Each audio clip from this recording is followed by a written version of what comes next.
but we will start with Arsenal beating Manchester United 3-1, 2 stoppage time goals. Couldn't take my eyes off this. We'll hear from Arteta in a second, but Stuart, I mean, a stuttering start to the season, pressures of a £105 million price tag for him.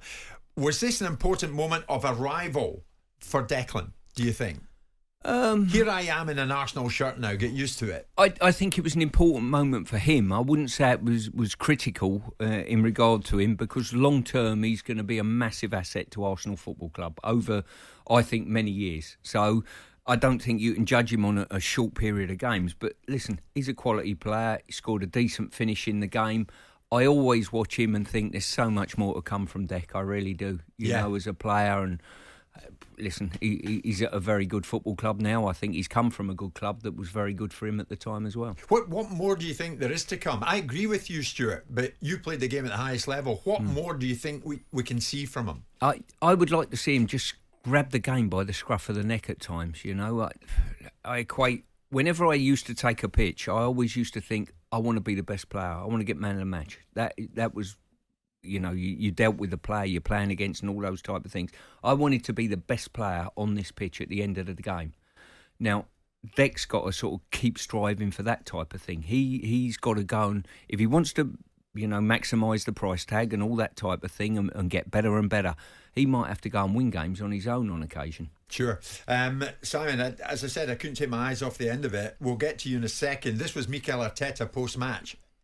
He is a goal threat, and I think, first of all, I think the performance was brilliant from him. I think he was really present, really dominant. I think he really grabbed the game by his hand and understood what it was needed, and then he produced a magic moment at the end when the team needed it, and that's what big players do in big matches.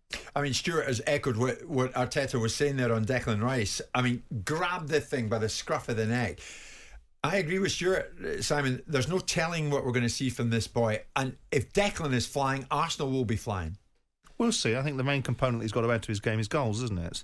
And of course he's added one in a big game against Manchester United, so people will make a song and dance out of it. Yeah, I mean, they paid £105 million for him. He's not responsible for the transfer fee, but he's part of what they needed to add to their side, or the perception of what they needed to add to their side, to be able to push to the next level or to try and maintain the position that they were in.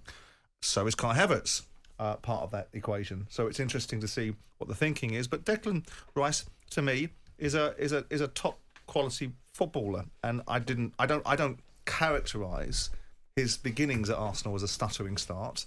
I think he's coming into the side, and the side is beginning to formulate the way it's going to play, including him in it.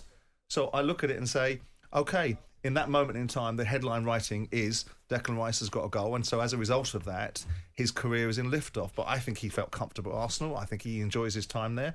I think it's a far bigger club than West Ham, so it's a little bit of a change of direction for him with a different level of expectation. But I expect him to be, a significant part of whatever level of success we think Arsenal are going to get. I don't think Arsenal are going to win the league. I don't think they're in the same stratosphere as Manchester City, despite the ramblings of Piers Morgan this morning about where Man City are and where they aren't. I think that ultimately, Arsenal are still a side that's going to be chasing Man City. But that's great. We want them chasing Man City. We want them to make Man City work hard. And beating Manchester United of the world, which are a long way away from what we in our mind's eye would think Manchester United would be. If you start scoring blows on teams like Manchester City, then I'll say, okay, then Arsenal are a different commodity than they were this time last year, which was a very good version of themselves, but still came up short. I said at the beginning of the summer, or the close of the season last year, Arsenal need to spend 250 million quid to, at best, maintain their position. That's what they've spent, and that's to some extent what I expect them to achieve. The big thing for me is, will they be able to deliver enough goals, and do they get enough goals and opportunities from people like Gabriel Jesus, who look great when he comes on when the game's stretched, but that's a different dynamic that Stuart will be able to attest to. Not a bad scout for them to take, though, yesterday, Stuart. The result was brilliant, but I watched the game and I was frustrated with Arsenal, I've got to say, because United tried to play out from the back and did play out from the back, and on occasion they looked a little bit vulnerable playing out from the back, and I'm sat there thinking, Arsenal were sat off them at home, and Arsenal have got more physical prowess within their team than United, I think. I think they should have gone for a blanket press and pressed more aggressively, personally. And the game, they'd have ended up winning the game comfortably. Let's not lose track of the sight. There was a marginal offside that would have put United 2-1 up, which totally changed the game. Literally, totally. So we look at the end result and say 3-1 result, great result. Could have gone either way, and I think if they wouldn't have got full points, it would have been the fact that they didn't press United hard enough and aggressively enough in the first half. Simon, I was thinking, complaints from managers over player welfare. These new added time protocols, have they not given football a new sense of drama? Has it not improved the product? Rice gets his goal in the 96th minute, Jesus in the 101st minute. I mean, that's edge of seat stuff. Yeah, I mean, my view on the fact that it's preposterous. I don't know how these people have the gall to talk about the amount of time that's been added on as player welfare concern, when given the fact it's them that's making these minutes being added on. But yes, of course, because when you start making substitutes, back in the day, I would have kicked up rough if my manager started putting players on in the 88th minute and paid them £5,000 appearance bonuses. But in this instance, you've now got players coming on the 87th, 88th minute, which will affect the game because you've got 15 minutes of a game to go. So it changes the dynamics of it. I don't think it changes it because players are tired and ultimately there's an expectation of a different outcome as a result of that. But it gives you this, when you come to the end of the game, the fans are literally expecting a significant additional proportion of time for a change or an outcome to be affected, which I think is an interesting dynamic. How long it stays and how quickly the penny drops with some of these players, that actually maybe if we stop wasting time and we stop doing certain things, we won't be playing 10 minutes and all of a sudden it reverts to the 5 or 6 minutes that we've used to. We'll see. But I think it's right that there was an interesting new phenomenon and it creates a different dimension to the game. I went to the Luton game on Friday, and it was an old school ground, an old school atmosphere, and the referee, I've got to say, refereed it fantastically well. He let challenges go. He wasn't nitpicky about telling goalkeepers, hurry up here.